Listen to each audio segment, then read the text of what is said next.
Also now at 5 o'clock, we're back with good news from Prince William County. It's been nearly a week since this explosion right there destroyed this home in Haymarket. Two families were displaced when their home was leveled after a gas leak.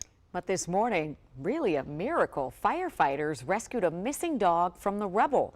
A dog that had been stuck there this whole time. Our Matthew Torres is live there on the scene. Matthew, I mean, talk about a big sigh of relief and just amazement, really.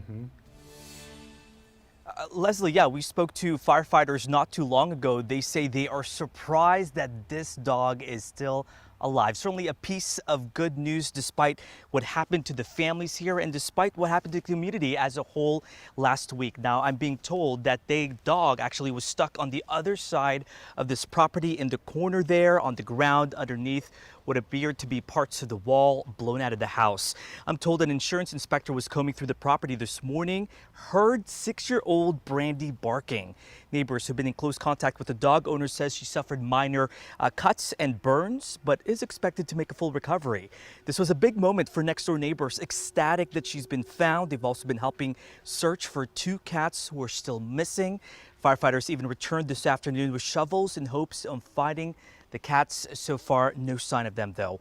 Last Tuesday, a contractor replacing a water line ruptured a gas line to the house. That gas leak sparked the house explosion about an hour after residents had to evacuate. And luckily, no one was hurt. Fire marshals are still investigating the exact source of ignition.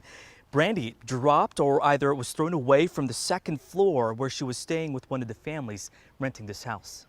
It was a surprise, right, that a dog was able to survive that long with no food and water.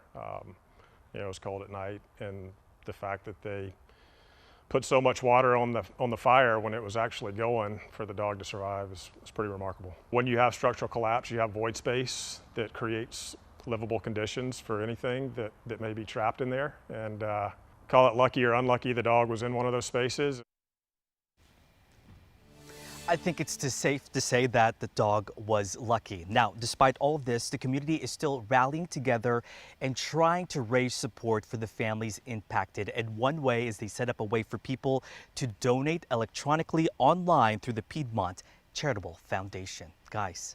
People have been so generous, and the stories of all the family members that were in there getting out and now hearing about Brandy. That's another amazing story. We can only hope that they find those 2 cats too, Matthew. Thank you.